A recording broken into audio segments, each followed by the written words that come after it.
Bueno, pues buenas tardes a un nuevo webinar de la comunidad Emocionándote, en la que estamos sintiendo, compartiendo y gestionando emociones. Bienvenido a vuestra comunidad, a esta comunidad Emocionándote que genera estos webinars, al menos uno al mes. Estamos haciendo lo posible porque sea al menos uno al mes gratuitos, que hablamos de distintos temas, en los que podéis proponer temas también, mandándonos un correo a info@emoconciencia.com, algún tema que os interese y que queramos que exploremos un poquito. Ya sabéis que últimamente hemos acortado los tiempos y que estamos haciendo webinars de unos entre 40 y 45 minutos, aunque a veces se nos alarga un poco, ya con todo, con la presentación, con las preguntas y respuestas que podéis tener, y que hablamos pues, de coaching, de inteligencia emocional, de liberación emocional, y del mundo de las emociones en general, ¿no? De los que somos pues, unos apasionados y ya llevamos, yo personalmente 15 años y con el instituto pues 10. Hacemos este año 10 años, en septiembre, octubre de este año hacemos 10 años de aniversario. Así que, bueno, el taller de hoy empieza con la nutrición adictiva. Javiela, no sé si puedes silenciar a todo el mundo porque parece que alguien tiene el micro abierto. Silencia a todos, menos a mí, claro, bueno, si no me desilencio yo. Y, bueno, vamos a empezar. Me gusta.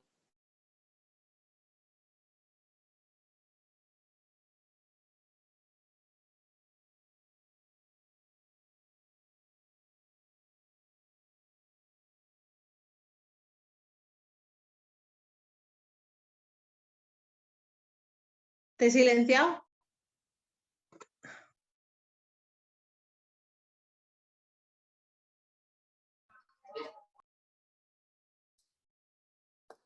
Vale.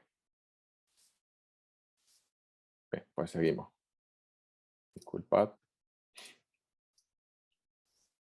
Estamos hablando de la nutrición adictiva. Me gustó este título, podríamos haberlo llamado alimentación adictiva, pero bueno, para el caso es lo mismo, ya ahora veremos un poco las diferencias, ¿no? Porque hay una diferencia entre alimentación y nutrición y me pareció interesante, ¿no? Aquí hablamos de que todos sabemos que la comida puede convertirse en una adicción. De hecho, todos hemos sido adictos a la comida en algún momento de nuestra vida, si no lo somos ahora. Y que además pues, que los dulces, el chocolate y el café, pues ya lo son, ¿no? Ya son adicciones tal cual, ¿no? Aunque estos últimos, estas adicciones son por motivos diferentes, ¿no? Y preguntábamos aquí si os gustaría descubrirlo, ¿no? Así que vamos a hablar un poco sobre todo esto y luego pues iremos resolviendo dudas. Bueno, ¿qué es la nutrición? Lo primero.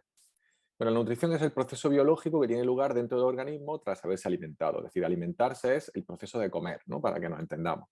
Y la nutrición, es decir, la extracción de los nutrientes de esos alimentos, es lo que nosotros llamamos la nutrición. Es decir, nosotros comemos lo que sea y el cuerpo, en el proceso biológico de sacar esos nutrientes, extraer esos nutrientes y alimentar al cuerpo, o sea, y nutrir al cuerpo, mejor dicho, pues esa es la nutrición, ¿no? Por eso me parecía interesante, ¿no? Porque no solo tiene que ver con lo que como, sino también con cómo me lo como y con cómo me nutre eso que me como, ¿no? Alimentarnos de forma variada y en cantidad adaptada a nuestra edad y gasto energético, pues es una parte muy importante de nuestra salud, ¿no? Ya sabemos que somos nuestro país y otros muchos países, digamos, desarrollados, ¿no? Pues somos personas que estamos comiendo más de lo que necesitamos. Se calcula que alrededor del 30% más de lo que necesitamos, ¿no? O sea, alimentarnos en un 30%, bajar el consumo calórico en un 30%, pues generaría una sociedad mucho más saludable y además, un dato curioso, mucho más productiva, ¿no? Según mantienen los expertos, ¿no? Bien. ¿Qué significa nutrirse adecuadamente? Bueno, pues la alimentación tiene muchos factores que pueden afectar al proceso de nutrición del cuerpo, ponemos aquí, afectándole tanto física como emocionalmente. Es decir, que la comida es súper importante para que nosotros nos podamos sentir bien, pero a muchos más niveles de los que nos podemos imaginar. Aunque luego, claro, pues veremos que hay muchas connotaciones psicoemocionales asociadas a la comida, que es de lo que va este webinar, pero que en realidad, pues, el cómo comemos y lo que comemos, como decíamos, pues afecta mucho a nuestro estado de ánimo, a cómo nos encontramos.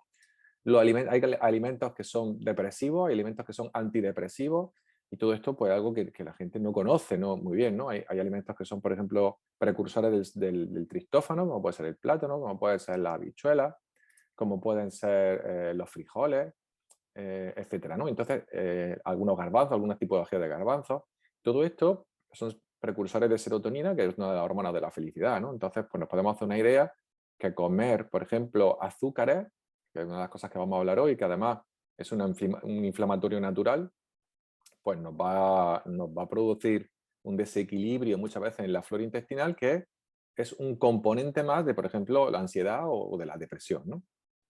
Bien. La forma de comer, es decir, cómo comemos, si comemos muy deprisa, si comemos con ansiedad, si comemos muy rápido, si no masticamos bien y ensalivamos bien la comida, si lo que estamos prestando la atención no a la comida, sino a la televisión o a las noticias, y esas noticias además son negativas, pues mucho peor todavía. ¿Dónde lo hacemos? No es lo mismo comer en el campo, en un picnic a gusto, tú solo o acompañado, pero agradablemente con el sonido del campo y dos pájaros, que comer en mitad de una fábrica, ¿no? Pues no te sientes igual, ¿no? No te aleja igual del estrés, ¿no? Y luego también lo que estamos sintiendo, porque a menudo nos sentimos mal cuando comemos y de hecho comemos de más normalmente porque nos sentimos mal. Entonces estamos como lo que nosotros llamamos hambre emocional, de la que luego hablaremos, y que genera que tenemos un exceso de alimentación, incluso que sigamos comiendo después de estar satisfechos, de que nuestro cuerpo ya no esté diciendo que estemos satisfechos, ¿no? Precisamente por no prestar atención o por no hacerlo en el entorno adecuado, que por supuesto no siempre nuestro trabajo nos lo permite, ¿no? Hambre emocional. Bueno, ¿qué es el hambre emocional? Pues, yo aquí lanzo una pregunta, ¿no? ¿Alguna vez ha empezado una bolsa de snacks, de patata o de frutos secos y ya no has podido parar hasta terminarla, ¿no? A veces alguien me dirá, pues empecé un litro de helado, ¿no? Y no pude parar hasta que lo terminé, ¿no? Bueno, pues esto creo que nos ha pasado a todos en algún momento de la vida y esto está relacionado con las necesidades emocionales que nosotros tenemos, porque obviamente comerse un kilo de helado, una bolsa de patatas entera o de frutos secos enteros, aunque lo puedes hacer y muchas veces dependiendo de tu peso podrías hacerlo, porque mejor una persona que mide 2,20 m y resulta que pesa 120 kilos y es un peso y altura natural para ti, bueno, pues entonces quizá podrías hacerlo, ¿no? Pero en condiciones normales, lo normal es que no comamos esa cantidad de comida y por lo tanto, pues que estemos comiendo ya un poco con ese hambre emocional, porque, claro, los alimentos tipo patatas fritas, frutos secos y cosas por el estilo son alimentos muy, digamos, disfrutables, ¿no? A nivel del sabor, están potenciados tienen potenciadores del sabor muy, muy importantes que hacen que nosotros comamos con mucha más facilidad de lo que nos comemos, por ejemplo, un plato de lentejas, ¿no? O, por ejemplo, ¿qué os digo yo? O un bocadillo de algo, ¿no? De normal y corriente, de chorizo o cualquier cosa, ¿no? Entonces, al final, creo que todos hemos pasado por aquí, así que todos entendemos en mayor o menor medida lo que es el hambre emocional y vamos a hablar un poquito más sobre esto. Todos hemos usado alguna vez la comida como refugio o alivio de nuestros malestares, ¿no? Y eso sin contar con los alimentos que contienen alcohol, porque sí, señor, sí, la cerveza y el vino están considerados alimentos, ¿vale? Esto que mucha gente no lo sabe, pero la cerveza y el vino están considerados alimentos y por lo tanto, al tener alcohol, son alimentos con alcohol.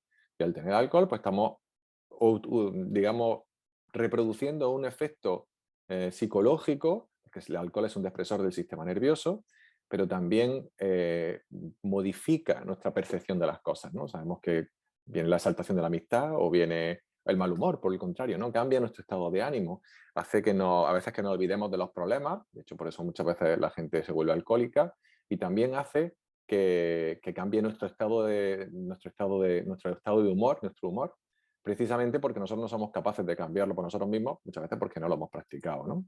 Entonces, pues, el alcohol y el vino están considerados alimentos, aunque no vamos a tratar de ellos aquí tal cual, pero sí decimos que todos hemos, sin contar el alcohol, ¿vale? En general, todos hemos utilizado la comida como un refugio o un alivio del malestar que podamos estar sintiendo, de ansiedad, de tristeza, de soledad o de cualquier otra cosa. ¿Cómo saber si lo que tengo es hambre física o emocional? Que esto es algo que me pregunta mucho la gente en consulta, ¿no? Bueno, os he hecho aquí un pequeño diagrama que ya lo vi en México hace hace unos cuantos años, porque allí es bastante común el tema de comer del hambre emocional, creo que más común que aquí, o al menos lo representan de forma más abrupta, ¿no? Pues fijaros, el hambre física aparece poco a poco, es una cosa que va apareciendo poco a poco. Yo tengo un poquito de hambre y luego poco a poco va creciendo, ¿no?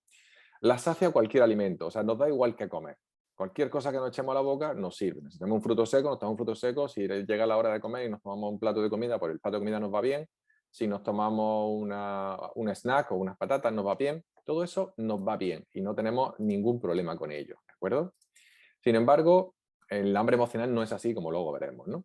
El hambre física puede esperar, es decir, si yo no como en ese momento, no pasa absolutamente nada, ¿de acuerdo? Lo dejas cuando estás satisfecho, es decir, estás más atento normalmente cuando tú estás consciente del hambre física, tú sabes cuándo te está afectando ese hambre física y sabes cuánto tienes que comer, es decir, como vas comiendo despacio, estás masticando bien, no estás nervioso, no estás tenso, entonces estás atento a la comida, un poco como comentábamos al principio, pues sabes cuándo tienes que dejarlo, sabes cuándo estás satisfecho y lo mantienes así, ¿no? Te sientes bien cuando terminas de comer, ¿no? ¿Qué significa que te sientes bien cuando terminas de comer? Pues cuando terminas de comer no estás hinchado, no te sientes empanzonado, simplemente ves que estás satisfecho y estás a gusto, ¿no? Y esto es un poco lo que produce esta sensación. Estos son los efectos de el hambre física. Otra cosa que no viene aquí es que el hambre física suele percibirse en el área del vientre, es decir, de la boca del estómago un poco hacia abajo, en el área del estómago, pero también centradito, no tiene por qué ser en el lado izquierdo, que es donde está el estómago, sino todo en ese área visceral por debajo del plexo solar o del plexo solar para abajo. ¿De acuerdo? Luego hablamos también de lo que nosotros llamamos hambre emocional. El hambre emocional, al contrario que el hambre física, no aparece poco a poco, suele parecer de repente. A lo mejor aparece antes, pero por la ansiedad, por el nerviosismo, no somos conscientes de ello y por lo tanto tiende a aparecer como de repente. Luego tenemos lo que nosotros llamamos que decíamos que el hambre física la sacia cualquier alimento, en el hambre emocional debe ser lo que me apetece, es decir, normalmente asociado a cosas que tienen mucha sal, mucho sabor, que tienen mucho dulce o que son ricas en grasa, alimentos que son ricos en grasa, que son los que nos dan los famosos antojos, ¿no? Me da un antojo de esto, me da un antojo del otro, y cuando es un hambre emocional normalmente no me sirve con cualquier alimento, no quiero una manzana o no quiero una pera, es que necesito algo que esté relacionado con el dulce, con las grasas, o bien que esté asociado pues con ese hambre, con eso que me apetece, eso que me entra por el ojo, ¿no? Y que quiero comerme inmediatamente. El hambre emocional también tiene que ver con comerlo ahora, es decir, me lo tengo que comer ahora. Decíamos que el hambre física puede esperar, no, el hambre emocional necesita comérselo en este momento. El hambre física lo dejas cuando estás satisfecho. En el hambre emocional muchas veces comemos aún después de estar satisfechos, es decir, nos sentimos satisfechos y aún así tenemos como ansia quizá de algo dulce, de tomar una galleta, de tomarme un chocolate, o tomarme algo, ¿no? Un postre. Todo esto es porque, aun estando ya lleno, todavía no me siento satisfecho, porque ya no es una cuestión del estómago, no es una cuestión fisiológica, es una cuestión psicoemocional, ¿no? Y por último, decíamos que el hambre física te sientes bien cuando terminas de comer. Normalmente el hambre emocional, cuando hemos comido de más, que solemos comer de más, pues siento pesadez, a veces tengo una ligera indigestión o una gran indigestión. Y por supuesto hay sentimientos de culpa. Sobre todo se me había propuesto comer menos últimamente, no comer dulce o cosas por el estilo, y entonces, pues, entre comillas, peco, ¿no? Entonces, pues tengo esa sensación de sentimiento de culpa. Muy bien, continuamos. Nutrición adictiva, ¿esto qué significa? ¿No? Bueno, pues determinados alimentos están reconocidos como adictivos, pero no los solemos considerar como tal. Es decir, hay una serie de alimentos que ya están reconocidos claramente por la ciencia como alimentos adictivos, pero no solemos reconocerlos, no los vemos de esa forma, ¿no? Por decirlo así. Cuando hablamos de nutrición, esto tiene que ver porque podemos decir alimentación adictiva, es decir, lo que como puede llegar a ser adictivo y es correcto. La nutrición, que muchas veces según nuestro estado de ánimo necesitamos una serie de nutrientes. Por ejemplo, no mucha gente sabe que la mayor parte de la gente que tiene antojos de chocolate es como consecuencia de que ese chocolate tiene magnesio. Y la verdad es que el 80% de la población mayor de 35 o 40 años tiene deficiencias de magnesio. Este es un dato que no es tan conocido. Así que mucha gente come chocolate porque tiene una deficiencia de magnesio, algo que se puede solucionar fácilmente tomando más verdura de hoja verde o, por ejemplo, tomando un suplemento de magnesio, ¿no? Que además es bastante extendido, está bastante extendido. Bien, por ejemplo, el chocolate, el café y, por supuesto, el azúcar, considerada una de las sustancias más adictivas de la naturaleza, ¿no? Estos son alimentos que comemos prácticamente a diario, muchos de nosotros, que son pues, muy adictivos, ¿no? Y de eso vamos a hablar. Bueno, tenemos aquí hablando de, ¿es el chocolate adictivo? Bueno, pues está probado científicamente que sí que es adictivo, ¿no? De hecho, contiene componentes activos que producen en el cerebro efectos similares a los cannabinoides, que por ejemplo tiene la marihuana, ¿no? Entonces, esos efectos en el cerebro, ese efecto de recompensa que producen normalmente dopamina, prácticamente todos los alimentos de los que vamos a hablar generan dopamina como principal alimento, pues genera una especie de adicción porque te da como una subidón, es como un reactivo. Es más, entre los 25 alimentos más adictivos, el chocolate con azúcar ocupa el segundo lugar, después de la pizza. Claro, el alimento más adictivo, según algunos estudios, es la pizza. Y el que, por cierto, la masa de la pizza, no sé si lo sabéis, pero si veis los ingredientes, la mayor parte de las pizzas, sobre todo las que precocinadas, llevan azúcar. Y las masas de las pizzas de las grandes cadenas de pizzas que que te llevan a casa, también tienen azúcar, ¿de acuerdo? Entonces, el chocolate con azúcar ocupa el segundo lugar. El chocolate sin azúcar ya se queda bastante más abajo, ¿vale? Pero el chocolate con azúcar ocupa el segundo lugar, o sea que es un dato interesante, ¿no? La adicción al chocolate, pues bueno, pues resulta que el cacao contiene teobromina, que es similar a la cafeína. De hecho, también tiene pequeñas trazas de cafeína. Y, por supuesto, estas sustancias, como ya sabemos, son estimulantes del sistema nervioso central y también son responsables de la sensación de placer y bienestar. Es decir, atacan digamos, al cerebro, a la parte del cerebro que genera la sensación de recompensa. Así que ahora podemos entender por qué nos apetece tanto el chocolate, a mí personalmente me encanta. Cuanto más cacao tenga, pues más va a ese área, ¿no? Si tomamos chocolate, pues sabéis que preferentemente con el mayor número de cacao posible, 1 o 2 onzas al día sería lo recomendable y siempre sin azúcar, ¿verdad? Estimula la producción de la hormona serotonina, que es una de las hormonas de la felicidad, la cual mejora el humor y además alivia el estrés. Entonces, fijaros, aquí llega el primer inciso que quería haceros. Por un lado, la teobromina, que es similar a la cafeína, es un estimulante. Y por otro lado, al estimular la producción de la serotonina en el cerebro, esto mejora el estado de humor, el humor que tenemos, y además alivia el estrés, es decir, que baja la tensión. Fijaros, hay una dualidad aquí. Por un lado es un estimulante y por otro lado es un sedante o relajante. ¿De acuerdo? Luego seguiremos hablando de esto. ¿Es el café adictivo? Que es el otro alimento del que vamos a hablar. Pues sí, resulta que la cafeína, como ya sabemos, que está en todos los cafés de forma natural, es una droga que estimula el sistema nervioso y que causa dependencia física leve. De nuevo, el café se suele hacer más adictivo, al igual que el chocolate, cuando lo consumimos con azúcar, ¿verdad? Siempre es mejor tomarlo solo o si les echas algo, pues echarle, por ejemplo, canela, que es otra forma de tomarlo bastante común y que tiene es menos adictivo que el azúcar y, por supuesto, más sano, ¿no? Y, por supuesto, sin excederse del café, claro. Entre sus efectos está el aumento de energía, una mejora en el estado de ánimo, si bien ambos son efectos de carácter temporal. Es decir, el café, como el azúcar, tiene... Aquí en el móvil. Y como el chocolate, por favor, si podéis poner el micrófono en silencio. A ver, voy, espérate, me voy a poner los tenis, que estoy sin tenis. Yo creo que no seguirá. A ver.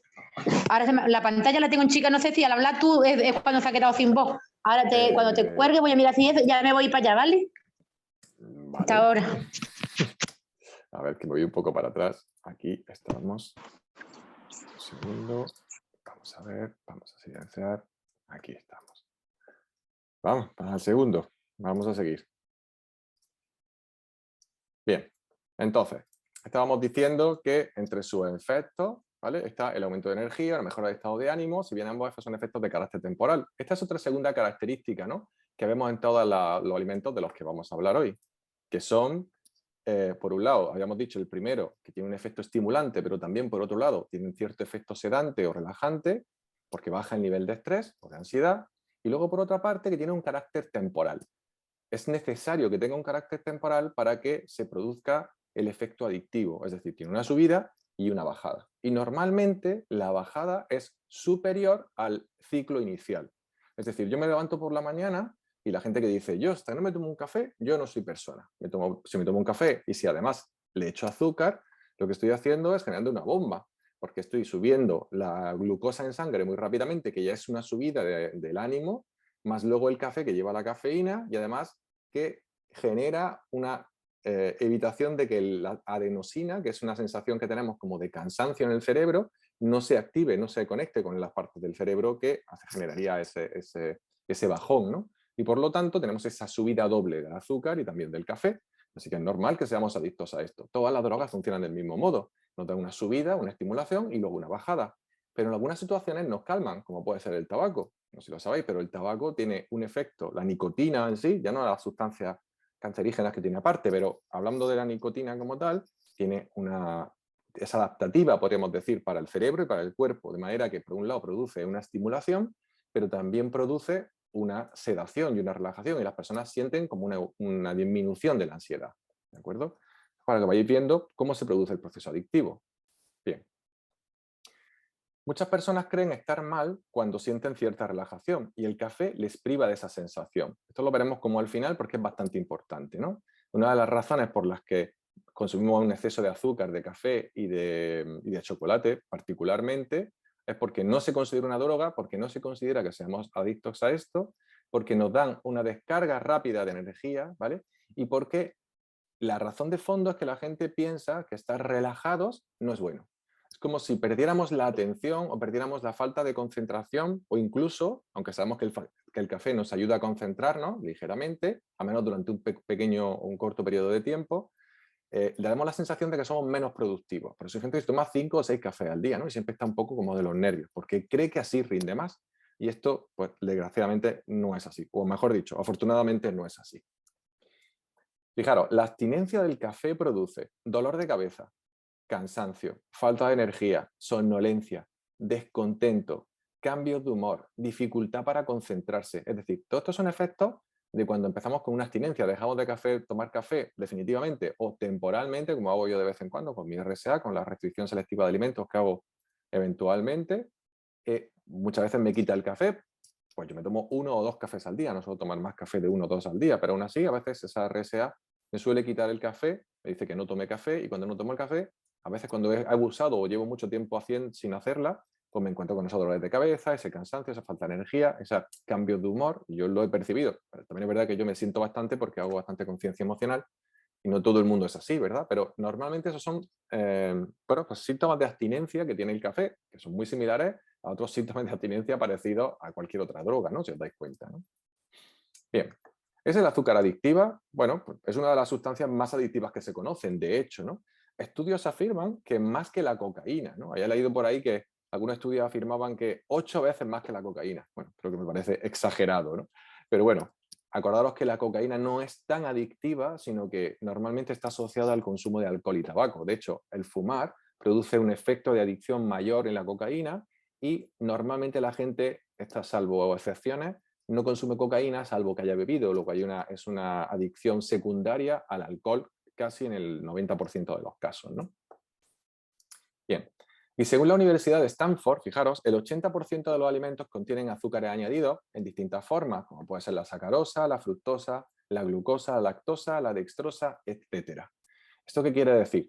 Que si el 80% de los alimentos que comemos están enriquecidos con azúcar, máxime si somos consumidores de comida rápida, no tenemos mucho tiempo para cocinar y no tomamos productos naturales, pues nos estamos encontrando que normalmente superamos con mucho la cantidad máxima recomendada, que comparemos luego está entre 6 y 7 terrones de azúcar al día, para que os hagáis una idea, ¿no?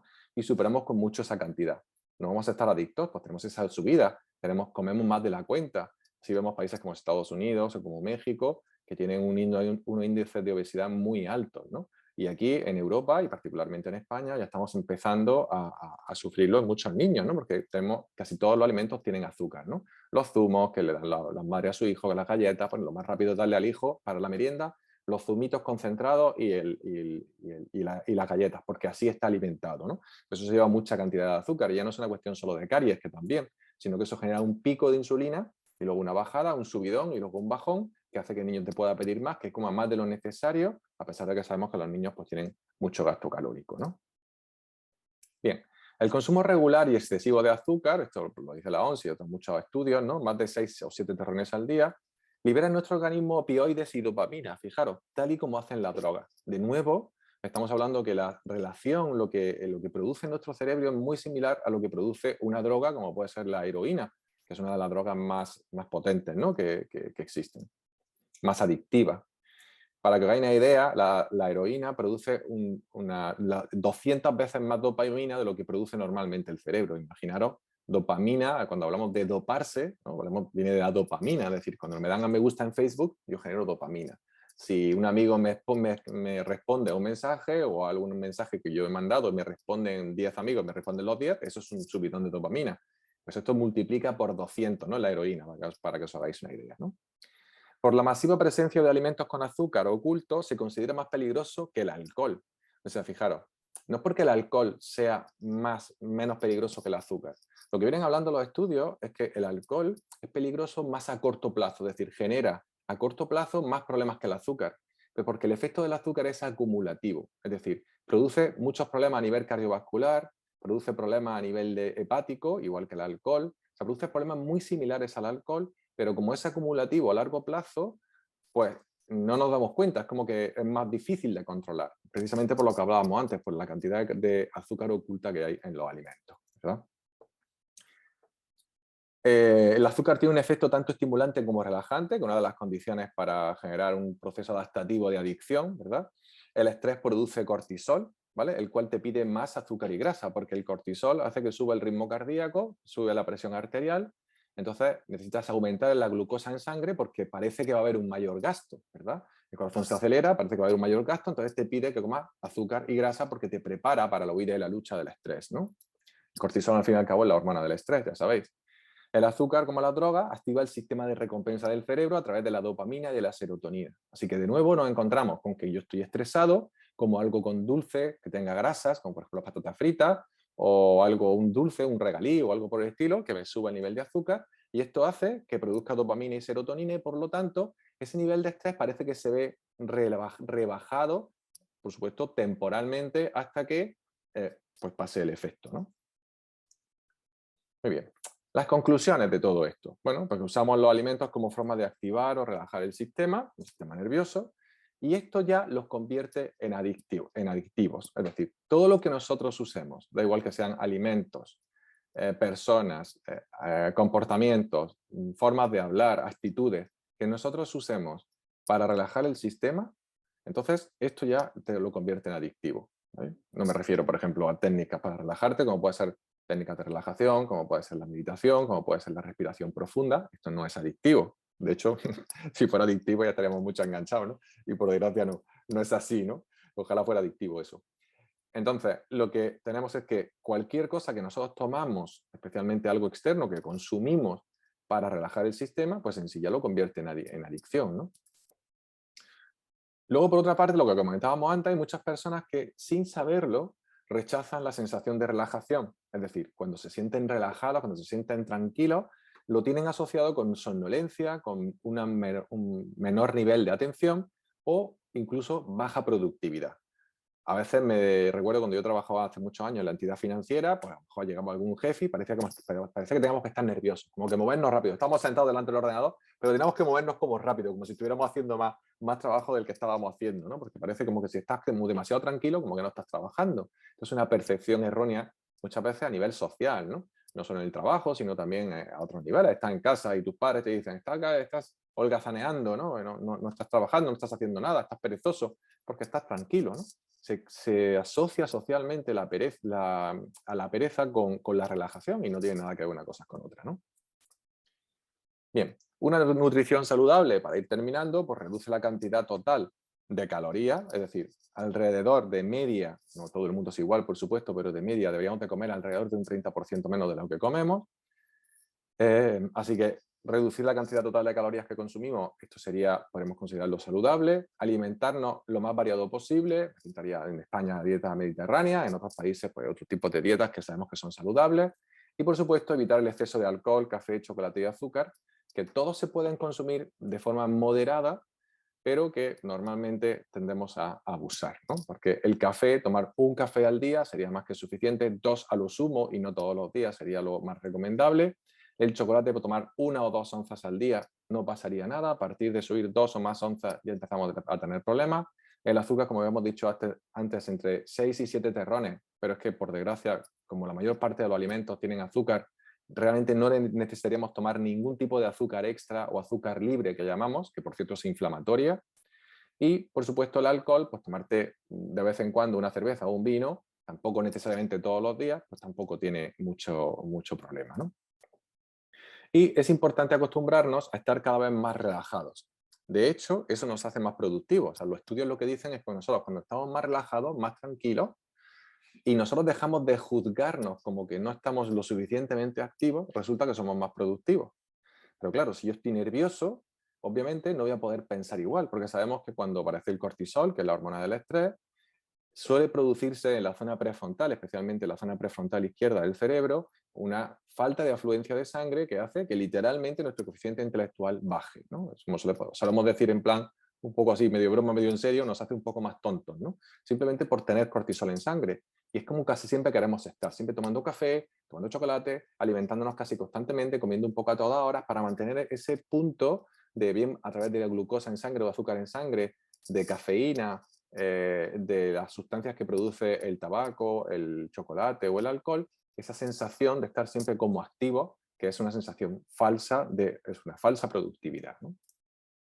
Bueno, he visto esta frase que me ha hecho gracia, que era de un restaurante en Perú, y yo la he adaptado un poco, ¿no? Y venía a decir algo así como, si hiciste más locuras por hambre que por amor, tienes una adicción a la comida, ¿no? Esto se entiende sobre todo en la zona de Latinoamérica, los que estáis conectando conmigo con Latinoamérica, en México, que sabéis que he estado trabajando allí unos 5 años, y allí la gente por hambre le da el hambre emocional y se pone muy nervioso, ¿no? Se enfada mucho, con mucha facilidad, que fue una cosa que me llamó mucho la atención allí, ¿no? Así que ya sabéis, si hiciste más locuras por hambre que por amor, tienes una adicción a la comida. Bueno, esto ya hemos visto, esto aquí, bien. Y ya terminamos con las ideas clave, como siempre, y decimos que, bueno, la alimentación y nutrición son las dos caras de la misma moneda. La alimentación es el hecho del acto de comer y la nutrición es el proceso biológico que hace el cuerpo para descomponer los alimentos y extraer los nutrientes, ¿no? El hambre emocional es mucho más común de lo que creemos. Todos hemos pasado por hambre emocional y normalmente todos o casi todos aún estamos viviendo desde este hambre emocional, ¿no? Por otra parte, el alcohol, el café, el chocolate y el azúcar son todos alimentos adictivos y tenemos que reducir su ingesta. Y, como las drogas, producen tanto estimulación como relajación. Esto es muy importante. Es decir, en cierta manera son como adaptativos, al igual que la cocaína y también como, por ejemplo, el tabaco, que es una droga legal, ¿no? Que produce ¿lo diré? Que lleva el tabaco. La nicotina, no me salía. La nicotina produce un efecto adaptativo en el sentido de que si estás muy nervioso te da una sensación de calma y si estás muy de bajón te da una sensación de estimulación. Por eso es una de las drogas más extendidas, ¿no? Porque aparte de ser legal, es una de las más extendidas. De hecho, se calcula que hay 1.000 millones de personas que fuman en el mundo, 1.000 millones, bueno, que consumen tabaco, no solo fumando, sino también masticándolo o de otra forma, ¿no? Bueno, pues hasta aquí hemos llegado. Espero que os haya gustado. Ahora vamos a tener una pequeña ronda de preguntas y respuestas. Vamos a dejar de compartir aquí.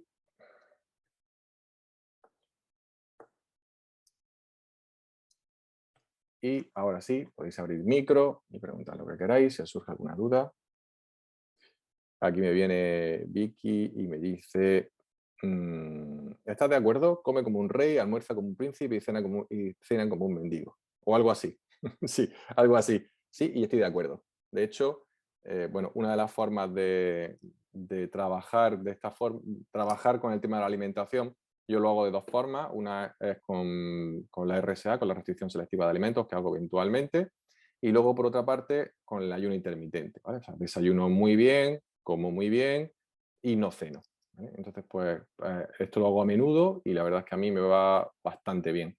Si tenéis ansiedad, pues lo ideal es que no hagáis esto directamente, claro, porque si tenéis ansiedad es posible que os levantéis bien, que no dorméis bien y este tipo, pero si tenéis una salud más o menos aceptable, pues podéis hacerlo y vais a mejorarla muy probablemente. Nada más que fijaros que por no cenar lo normal es que ya consumamos entre un 20 y un 30% menos de calorías, que es lo que estábamos hablando, ¿no? durante el taller. Dice, no metes la sal, me pone en los comentarios. Sí, podemos meter muchos alimentos. Sí, efectivamente la sal también produce adicción en algunas personas. En realidad no está tan extendido, ¿vale? El tema de la adicción a la sal no es tan extendido como el chocolate, por eso he puesto esos tres, como el café y como el alcohol también y como el azúcar. Y sin embargo, sí es verdad que hay mucha gente que es adicta a la sal y del mismo modo, un poco de sal es absolutamente necesaria, preferentemente la sal que compramos sal del Himalaya o la sal que compramos sin purificar, que compramos en la arboristería, ¿vale? Porque la sal esta que compramos en los centros comerciales normalmente le han quitado todos los nutrientes que nos vienen bien y se queda nada más que el sodio y ya está, que es, digamos, lo más perjudicial. Tomar un poquito de sal está bien, excederse de la sal también es bastante poco recomendable. Muy bien. ¿Alguna preguntilla? Tú sabes que hubo grande guerra por la sal, ¿no? Buenas tardes. Sí, ¿Eh? sí, lo sé, lo sé. Me encanta la historia. ¿Eh? Me encanta la historia. Por eso te digo. ¿Qué cosa, no? Pues sí. Pero igual, la SAC, creo, la de antes no es la de ahora, creo yo. Por lo menos la hora de los centros comerciales. Vamos. Sí, es verdad, sí. No, pero vamos, por lo menos llamativo, ¿no? Es decir, que diga, Sí, ostras, sí. pues resulta que antes se mataba a la gente por la sal y ahora, fíjate. Sí, se mataba porque no había frigorífico y recuerda que era la Claro. forma de conservar los alimentos, ¿no? Entonces, La claro, conservación era- la conservación de los alimentos en épocas de hambruna era muy importante. Entonces, claro, es como si ahora se pelearan por los frigoríficos, ¿no? Pues sí, pues tendría sentido, Claro. ¿no? En cierto sentido, en cierta manera, ¿no? Bueno, pero el azúcar también cumplía esa función en cierta... También cumplía, sí, no en todos un los demás sitios antioxidante. porque tiende a meterse más en los alimentos, pero sí, efectivamente, también Era un lo, antioxidante, sí. Ujú. también lo está utilizando. Bueno, ¿qué más? ¿Qué me contáis? ¿Alguna duda? ¿Todo está claro?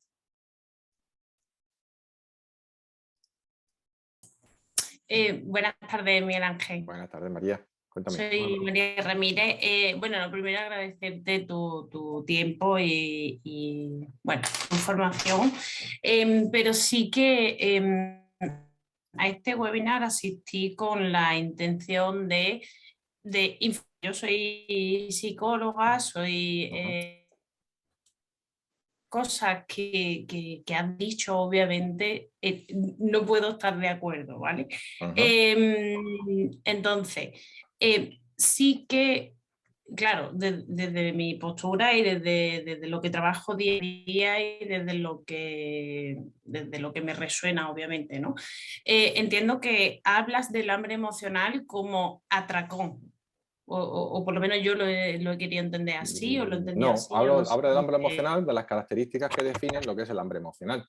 Como se ve, el hambre emocional está relacionado un poco con las características que te he comentado. Hay más, ¿no? Pero esas son como las más conocidas, ¿no? Están relacionadas con que muchas veces como si viene como de forma repentina, lo que comentábamos antes, que a lo mejor me da como esos antojos, que necesito comer ese antojo. Esto relacionado como que como más de lo que necesito, ya no tengo hambre y aún así sigo comiendo. Eso es lo que yo hablo del hambre emocional. Y a menudo, cuando comemos con hambre emocional, porque si yo estoy tomando un antojo, pues no me hincho, ¿no? No me estoy hinchando de comer. Sin embargo, a veces estoy en casa y tengo ansiedad y estoy comiendo y sigo comiendo y sigo comiendo y luego me tomo una galleta y luego me tomo un chocolate y luego me tomo lo que sea y entonces aparece esa sensación luego de hinchazón y de culpabilidad, ¿no? Ya no te cuento si además esa persona está en dieta, ¿no? Si está a dieta y encima pues se ha saltado la dieta, ¿no? Pues el sentimiento de culpabilidad que aparece después, pues el típico en el hambre emocional. Pero no Claro, significa precisamente. que siempre estemos hinchándonos de comer, puede ser con un aperitivo. No, no, sí, sí, por supuesto. Yo lo que siempre explico en sesión, y perdona que me meta así, pero es que me ha tocado mucho la patata, ¿no? Lo que siempre explico en sesión es que al final los seres humanos nos alimentamos a base de comida y somos emociones, por tanto, en algún momento, casi por narices, se tienen que unir, ¿no? Yo como emocionalmente y acompaño a personas a que dejen de hacerlo como único recurso, no porque el comer emocional sea malo, sea negativo, es algo totalmente natural. Ninguna persona, por regla general, se plantea que un bebé cuando llora y le da el biberón, le da la teta o lo que sea, esté mal, ¿no? Y si lo pide a la hora, tampoco se plantea que esté mal, ¿no? Y eso no deja de ser algo emocional. Lo que pasa es que cuando se convierte en disfuncional, cuando ese comer emocional es el único recurso que tenemos de gestionar las emociones, y ahí viene el problema. Claro, he leído muchas cosas que me chirrían muchísimo porque, claro, cuando hablamos de restricción, cuando hablamos de adicción, la adicción, por mucho que diga la OMS, no existe, puede ser adictivo la sensación que te da pero no el alimento en sí. El chocolate de por sí no es adictivo, lo que pasa es que sé que si me tomo el chocolate que tiene azúcar, en mi sistema dopaminérgico se va a activar y esa sensación sí que es adictiva, sí que me mola. ¿Me explico? Es decir, la nicotina, fisiológicamente, claro que tiene adicción, pero la nicotina en sí misma, el chocolate no, el azúcar no, ningún alimento de por sí es adictivo. La comida en sí no es adictiva. Lo que pasa es que se nos enseña que el chocolate está mal, la pizza está mal, el dulce está mal, todo eso está mal y lo que está bien es la lechuga, como dice una persona que acompaño, lechuga, pechuga y piña, ¿no? A lo sumo. Y eso es lo que hace que a mí me llame la atención todos esos alimentos prohibidos. No, esa dicotomía de los alimentos, eso de esto sí, esto no, esto cuándo, esto cómo, eso de cantidades, eso bueno, según tu cuerpo, bueno, el IMC lo inventó un estadístico. El IMC era para hombres europeos de una media. O sea, no tiene en cuenta la individualidad. Y por supuestísimo que es súper respetable. Desde mi punto de vista, no puedo no decirlo, no comunicarlo. ¿Por qué? Porque estas cosas la última intervención antes de finalizar el tiempo de preguntas, hablabas del ayuno intermitente. El ayuno intermitente no está hecho para todo el mundo. De hecho, es muy sencillo, es fácil. Es muy fácil hacer ayuno intermitente si yo ceno a las 8 de la tarde y desayuno a las 10 de la mañana, ya se consideraría ayuno intermitente. Pero desde...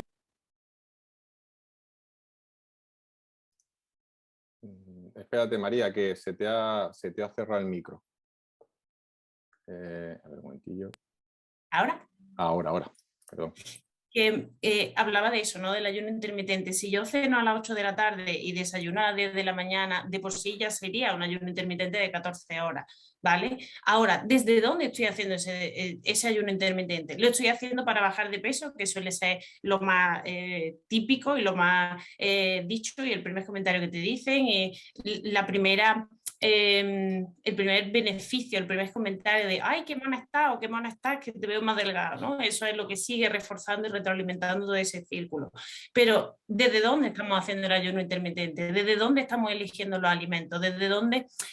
¿Con qué objetivo? ¿Con qué trasfondo hay detrás? Y lo digo porque hay mucha mala información que hace que las personas sigan viviendo con la comida, que es algo que necesitamos sí o sí, en mala relación y en un puñetero infierno.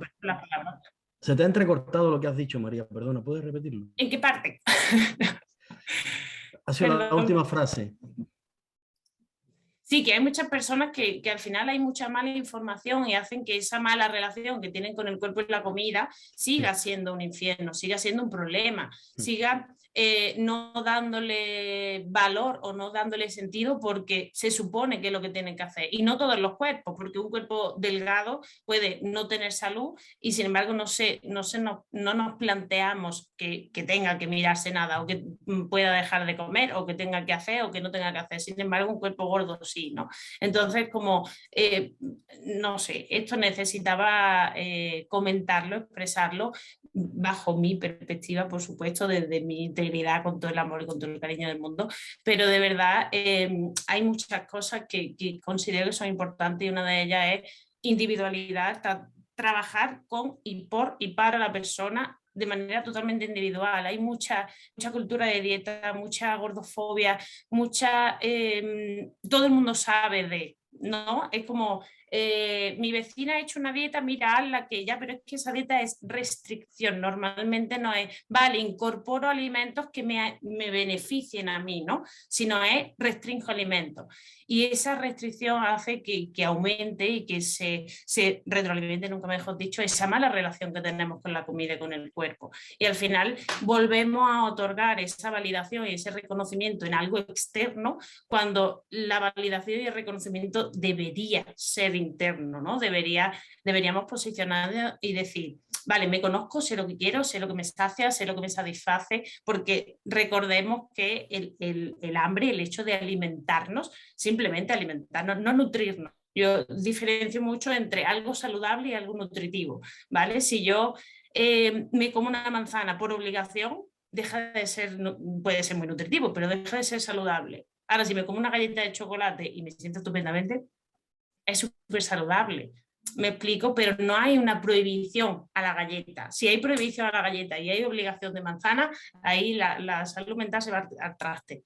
¿Sabes qué pasa, María? Al final, y perdón que te interrumpa ya, si no se nos va el tiempo No. con la grabación. Perdón. Nosotros hablamos muchas veces de modelos mentales, ¿vale? No sé si alguna vez me has escuchado hablar de modelos mentales, ¿no? Y Sí. pues tú como psicólogo lo conoces perfectamente, ¿no? Al final me estás hablando de un modelo mental, ¿vale? Que es el modelo mental de tu día a día, lo que tú estás trabajando, ¿vale? Y está perfecto y todo lo que estás diciendo es correcto. Y en ningún momento, yo estoy repasando lo que estás diciendo mentalmente y lo que he puesto en la presentación y en ningún momento dice nada contrario a lo que tú estás diciendo. Lo que estamos hablando aquí, para empezar esto hablamos de una generalidad, ¿vale? Porque de concretar tanto de este tema podríamos hacer un webinar específico de esto, ¿sabes? Desde luego, del tema de la alimentación, de la individualidad. Esto es un webinar para mucha gente, no puedo individualizar, eso es lo primero, ¿sabes? Estoy hablando en general, siempre hablamos en general. Cuando hablamos de ayuno intermitente, yo obviamente que soy ectomórfico, sabes que lo conoce ectomórfico, el morfotipo, ¿no? Mi morfotipo ectomórfico, pues obviamente pues no es para adelgazar, lo hago porque me hace sentir bien, ¿vale? Y de hecho está muy recomendado a partir de cierta edad, a partir de los 40, 45, yo tengo 48 años, lo estoy practicando hace unos 5 años y a mí me va muy bien, ¿vale? Muy bien, que me siento mejor, con más energía, etcétera, etcétera, ¿no? Y de hecho, ayer, por ejemplo, que estuve con mi suegro cenando, pues esta noche dormí, esta noche no dormir, y estuve cenando poco, pero cené, dormí peor y me he levantado peor, ¿sabes? O sea que, como yo, bajo mi experiencia, funciona muy bien, ¿no? En relación a la restricción selectiva de alimentos, que esto lo hacemos a través de test kinesiológicos, no tiene nada que ver con nutricionistas ni con dietistas, pues sabemos que funciona bien porque es una cosa precisamente muy individualizada. Va a la persona y el cuerpo del paciente te dice quién puede hacer esto y qué alimentos tienes que quitar, ¿no? Y por otro lado, lo demás, cuando hablas de que la comida no es adictiva como tal, efectivamente, el adicto no es la patata, ni el aguacate, ni el chocolate, ni el azúcar. El adicto es la persona, ¿no? Y efectivamente, a eso hablamos de la adicción emocional. La cocaína no es adicta, la que es adicto es la persona que la consume, ¿no? Entonces, al final, de lo que se trata es, como generalidad, es de ver cómo el exceso de comemos, de lo que normalmente la gente abusa, no porque yo lo diga, sino pues porque se empezó a leer libros sobre nutrición, pues mucha gente que consume chocolate que dice, a mí me encanta, yo soy adicta al chocolate. Esto es algo que se dice mucho, ¿no? Y sabemos que el chocolate en exceso es malo, ¿no? Si alguien dice, pues me encanta el azúcar, de hecho yo personalmente soy muy dulcero, pero no tomo un exceso de azúcar, intento evitar el azúcar porque el azúcar genera adicción en cierta manera, ¿no? No el azúcar en sí, sino que tú tiendes a hacerte adicto al azúcar con más facilidad, por ejemplo, que a la zanahoria, ¿no? Esto está claro, ¿no? Porque genera más dopamina, genera más cambio en el cerebro y más rápidamente. Hay una subida y una bajada. Por eso decía que los procesos adictivos, específicamente, puede ser en la droga o en cualquier otra cosa, siempre producen lo mismo, ¿no? Una subida y una bajada. Y esa bajada, la bajada siempre es un poquito por debajo de cómo estabas, por lo cual tienes que volver a consumir. Esto pasa con la nicotina, pasa con la cocaína, pasa con la heroína, y en ese sentido tienen similitudes, ¿no? Y por eso mucha gente, a pesar de que la comida no es ninguna droga como tal, puede llegar para muchas personas a convertirse en una droga. Esto es un poco lo que yo quería transmitir. No sé si lo he hecho de la forma correcta, porque al final en muy poco tiempo que tengo que explicar muchas cosas, ¿no? Y por lo demás, pues estoy de acuerdo contigo absolutamente en todo. No creo que cambie nada de lo que... después de escucharte, no cambiaría nada de lo que he dicho, porque no he dicho nada que sea contrario a lo que tú me estás comentando. Lo que pienso es que el modelo mental en el que tú trabajas del día a día y el sufrimiento que ves en la gente muchas veces en este aspecto, ¿vale? Pues te hace como chocar con algunas ideas que a lo mejor, según tu criterio, puede ser que transmitan una idea errónea a los demás. Y no digo que te equivoques, ¿sabes? Que quizás sea así, no lo sé. Desde luego no es mi intención, ¿sabes? Mi intención es hablar de generalidades y que hay que consumir moderadamente azúcar, hay que consumir moderadamente chocolate, hay que consumir moderadamente café, porque yo lo he experimentado personalmente, porque lo he visto en muchísimas personas a lo largo de 15 años trabajando, pero aparte de esto, pues normalmente no tenemos que decir hay que consumir menos zanahoria o menos lechuga o menos frijoles, ¿sabes? Esto no suele ocurrir, ¿no? Dime. Perdona que te interrumpa. Yo hay una cosa que sí estoy de acuerdo y estoy bastante de acuerdo con todo lo que ha dicho María, pero por ser muy rapidito. Sí, yo estoy totalmente de acuerdo que es fundamental la personalización. Sí, claro, por En el supuesto. tema de la alimentación. Estoy totalmente de acuerdo con eso. Es decir, lo que no se puede hacer es vender, porque a lo mejor a una persona el chocolate resulta, como tú bien has dicho, mira, pues tiene una falta de magnesio, oye, pues vamos, en vez de mandarle una pastilla, pues vamos a mandarle esto, en fin, no sé, que tome chocolate. Yo estoy totalmente de acuerdo, totalmente de acuerdo. Yo he visto y me imagino, María, que tú por tu profesión muchísimo más que yo, he visto auténticas barbaridades. La dieta Duncan esa ha hecho estragos. Yo conozco gente que ha quedado mal, que de pronto estaban así, tal, esto es fantástico, no sé qué. Bueno, y resulta que no han tenido en cuenta absolutamente nada, porque puede ser que sea un tema emocional o puede ser sencillamente que sea un tema fisiológico, ¿no? Pero no se paran a examinar a esa persona y ver realmente la personalidad, esa persona, qué es dónde necesita realmente la ayuda, ¿no? Si es algo psicológico o algo fisiológico. Por eso es por lo que estoy de acuerdo contigo, María. No en tanto así en lo de la droga, no es así tanto como que la propia, porque todo per se pues no es adicción, ¿no? No es adictiva por sí misma, ¿no? Pero efectivamente las personas las hacemos adictivas, ¿no? Pero por lo demás totalmente de acuerdo contigo. Hay algo que sí me ha chocado un poco, ¿no? Por lo que decía Miguel Ángel, entiendo que tu forma física entra dentro de los estereotipos de los cánones establecidos de, digamos, normales, ¿no? Entonces, claro, si no lo hace el ayuno intermitente para bajar de peso, porque una persona que se supone que sale del canon, que es lo que precisamente lo que yo trabajo es que no haya cánones, ¿por qué debiera hacerlo para bajar de peso cuando se supone hay mucha... yo hablo de la gordofobia y ya no me siento más de verdad, precisamente se asimila, ¿no? O se relaciona que un cuerpo gordo no tiene salud y un cuerpo delgado tiene salud, cuando puede ser totalmente contrario y totalmente indistinto, porque no necesariamente por un estado del cuerpo ni te dice ni qué tiene, qué no tiene, ni cómo se come, ni qué no come, ni nada de nada de nada, ni qué ejercicio hace, ni por qué lo hace, ni nada. Entonces, es como ese matiz, o quizás yo lo veo así porque obviamente trabajo desde aquí, claro, yo no tengo que bajar de peso, es que no necesariamente nadie tiene que bajar de peso per se, me explico, a no ser que sea algo ya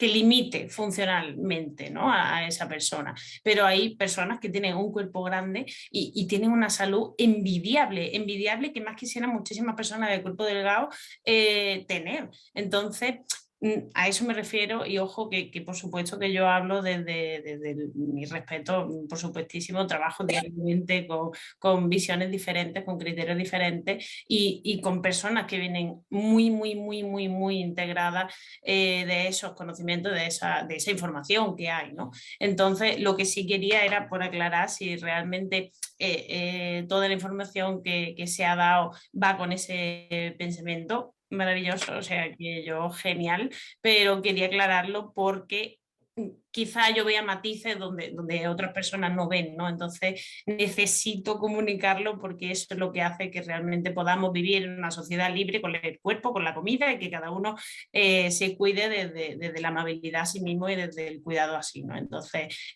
gracias por el tiempo, perdón si me he extendido mucho. No, de todas maneras, es curioso porque al final, durante toda la presentación, en ningún momento he hablado de sobrepeso, si te das cuenta. Nunca hablé de sobrepeso, solo he hablado del peso, hablando de mi destomórfico, porque tú has dicho que la dieta intermitente, el ayuno intermitente, perdón, se hace para bajar de peso. Lo has dicho tú y yo te he dicho, yo no lo hago para bajar de peso. Pero en ningún momento de la presentación he hablado de bajar de peso porque no quiero tocar ese tema, ¿sabes? Por eso te digo que es tu modelo, María. Lo que te pasa... No, como, bueno, se ha referido el término de la sensación sí, general que me transmite, todo lo que dices tienes razón, estoy de acuerdo contigo, pero es que la sensación que me transmite es de nuevo eso, ¿no? Que como te sientes como que dentro de tu trabajo diario ves que hay tanta injusticia y tantas cosas que se habla y tanta gente que sufre, pues has visto en la presentación parte de ese sufrimiento, pero yo creo que en ningún momento he hablado nunca he tocado la palabra sobrepeso, ni he hablado de engordar, ni he hablado de gordo, ni de flaco, ni de nada, en ningún momento, ¿no? Y ahí en un punto se ha hablado de obesidad, yo el término obesidad no lo trabajo, no lo... ¿He hablado de obesidad? O sea, pues si lo he hablado, sí, si quieres que diga, no ya lo te digo recuerdo, pero vamos. me quedo con palabras porque obviamente Ya. Bueno, porque estás muy al tiro, muy al toro. Bueno, Miguel Ángel, Pero gracias, María. Lidia, dime. Miguel Ángel, quería preguntar una cosa y me gustaría ver si puedes ampliar un poco la explicación sobre la restricción selectiva de los alimentos. Te lo he oído un par de veces, pero no sé exactamente qué es. Pues mira, yo la restricción selectiva de alimentos la aprendí de una médica alópata, que estudió kinesiología en una universidad en Madrid y que pues tiene muy buenos resultados con el tema de que kinesiológicamente, que es un test neuromuscular, no sé si conoces la kinesiología, pues lo que hace es que testas al cuerpo para saber cuáles son los alimentos que en ese momento a ti te pueden estar sentando mal. Normalmente es una restricción que es temporal, de entre 4 y 6 semanas, normalmente de 4 semanas, y que produce que tú puedes comer lo que quieras, la cantidad que quieras y a las veces del día que tú quieras, pero eliminando ese tipo de alimento en particular. Yo lo empecé a utilizar, de nuevo, no por el tema ahora sí, del peso, no que estábamos hablando, porque yo no es mi especialidad ni me dedico a trabajar eso directamente, sino con el tema psicoemocional. Es decir, que veíamos que personas con depresión, que tenían depresiones profundas o que tenían mucha ansiedad o mucho malestar en distintos ámbitos de su vida, cambiando la alimentación, empezaban, o sea, haciendo una RSA, quiero decir, a partir de 2 o 3 semanas empezaban a aumentar sus niveles de motivación, su fuerza de voluntad para la hora de hacer cosas, empezaban a ver las cosas como más claras, a pensar más claramente y este tipo de historias, ¿vale? Esto ya se ha visto y es bastante conocido, el tema de los análisis que te hacen de sangre y te dicen los alimentos a los que te vuelve intolerante. Yo personalmente nunca he hecho el estudio de si te hacen un análisis y te dicen que estos alimentos son intolerantes para ti o que no deberías de comerlos, o al menos temporalmente, no sé exactamente cómo va eso, si es igual que lo que pasa en la RSA. Lo que sí sé es que la RSA, a mí personalmente, que yo hago al menos 2 veces al año, me funciona, y en todas las personas con las que la hemos trabajado, que tampoco han sido excesivas, pero con todo el mundo que lo ha hecho, especialmente porque tenía algún tipo de patología así como temas emocionales muy fuertes o sea, procesos duros, etcétera, trabajaba con esta RSA, con esta restricción selectiva de alimentos, hemos conseguido muy buenos resultados, ¿vale? Ya digo que no lo hago tanto desde la perspectiva de una dieta, ¿vale? Porque no es una dieta, sino de la perspectiva de ayudar a las personas a tener más fuerza de voluntad, a sentirse mejor y a superar ciertas situaciones difíciles en su vida, ¿no? Como puede ser una separación, un duelo, cosas por el estilo. Pero entonces, si dices que lo haces un par de veces al año, significa que un par de veces al año te testas. Exactamente. Correcto. Me testo y entonces pues veo los alimentos que tengo que eliminar. Entonces pues mejor a mí me quita normalmente, a mí personalmente, hay personas que cambian, pues me quita el café, me quita el azúcar, me quita las harinas refinadas, que son cosas un poco como de lógica, ¿no? La última vez que me lo hice, por ejemplo, no me quitó el trigo, pero a veces te quita el trigo, bueno, pues no tomes trigo, durante 4 semanas no pasa nada, ¿no? Vas cambiando la alimentación y ya está. A veces te quita algunos tipos de carne, algunas veces te quita porque trabaja con metales pesados, parasitosis, candidiasis, por ejemplo, que es la exacerbación de la cándida, ¿no? Es un hongo. Y esto pues, puede producir permeabilidad intestinal, esto pues, se estudia en la parte de la kinesiología, y bueno, y ayuda a muchos niveles, ¿no? A nivel, sobre todo a nivel, nosotros decimos que es psicosomático, ¿no? O psicoemocional, ¿no? ¿Vale? Muy bien, gracias. Yo quería hacer un apunte, que además me viene muy bien lo de la RSA. Al final nosotros somos el Instituto de Hemoconciencia y trabajamos con las emociones, ¿de acuerdo? Entonces vamos a apelar a eso, independientemente de hecho, nosotros no trabajamos tanto con el tema del peso, sino la alimentación orientada a cómo te sientes, ¿no? A lo que es la conciencia emocional. Al final al cuerpo le afecta todo y la alimentación, nosotros somos lo que comemos, que eso es evidente. Entonces la RSA además trabaja sobre eso y además yo, igual que Miguel, la he aplicado con pacientes no para que pierden peso, sino para trabajar sobre su estado emocional. Entonces, con el tema de la nutrición adictiva y con estos alimentos, en realidad yo, que también a veces he experimentado con ello, ¿no? Con mi cuerpo, con cómo me siento, restringir este tipo de alimentos, igual que pueden ocurrir con lo que es los ayunos intermitentes, yo propongo a los pacientes y a vosotros que lo experimentéis. Es decir, al final hacer es conciencia emocional, cambiar la alimentación, hacer este tipo de alimentos, cuando tú los quitas de tu dieta, te sientes muchísimo mejor. O sea, no es una cuestión mental, ¿entendéis? Es como, al final hay algo superior a nuestra mente, que es el cuerpo, ¿no? Y cómo el cuerpo se siente, o sea, lo que es el sentir, y sentirse se siente en el cuerpo, ¿no? Entonces, este tipo de alimentos producen una serie de sensaciones, pero también influyen en tu estado emocional, ¿no? Entonces, bueno, me parece interesante porque restringirlos o eliminarlos, al igual que son adictivos, cuando tú los reduces en tu dieta, eso se nota. Es decir, no es una cuestión de mentalidad. Es que yo que me afronto O sea, que afronto las cosas desde la experimentación, lo he hecho, ¿no? De hecho, todo lo que es el chocolate, el azúcar, el café y el alcohol, pues he experimentado de ponerlos, quitarlos, a ver qué pasa, ¿no? Siempre sin edades preconcebidas, ¿no? Y haciendo conciencia emocional y experimentando tu cuerpo, es evidente, ¿no? No hay que tampoco entrar en planteamientos filosóficos ni planteamientos también luego, como pasa muchas veces, ¿no? Sino simplemente siéntelos. Siéntete. Acordaos también proponga que, algo y lo aceptáis. acordaos también que este tipo de restricción selectiva son temporales, ¿vale? O sea, que no, son cosas que no perdemos, que no vamos a tener ningún tipo de déficit nutricional ni nada por el estilo, porque estamos hablando de 4 semanas y que puedes comer prácticamente, puedes comer muchísimas otras cosas, ¿no? De hecho, ya sabes que la mayor parte de los seres humanos pues tendemos a comer A más B más C, ¿no? La mayoría, ¿no? Hay mucha gente que come muy variado, pero mucha gente comemos por lo mismo, si los solteros, los que trabajamos muchas horas fuera o trabajamos o comemos mucho en casa y por tema de hacer comida, pues comemos regular, ¿no? Pero bueno, al final creo que nos hemos ido un poco, bastante del tema principal. Vamos a dejarlo ya aquí porque llevamos ya mucho más tiempo del original, del que teníamos previsto. Muchas gracias, María, por tu aportación profesional y espero que si alguien, pues no sé, si alguien ha entendido algo raro, pues lo que dice María es verdad. Ha sido raro por mi parte. No, ha estado muy bien la aportación de María, me ha gustado mucho. Sí. Bueno, de María estoy totalmente de acuerdo con ella, ¿de acuerdo? Así Gracias, que Marina. nada, Sí. pues Gracias. nos vemos el siguiente martes de mayo, que no recuerdo exactamente qué día es ahora mismo, perdón, de junio, y que hablaremos de la predisposición positiva y veremos algunas técnicas relacionadas con la predisposición positiva. Así que nada, muchas gracias por vuestra asistencia y estamos en contacto. Hasta la próxima. Besos, abrazos. Gracias. Vamos, chao, Hasta chao. pronto. Gracias. Gracias. Hasta luego. Adiós.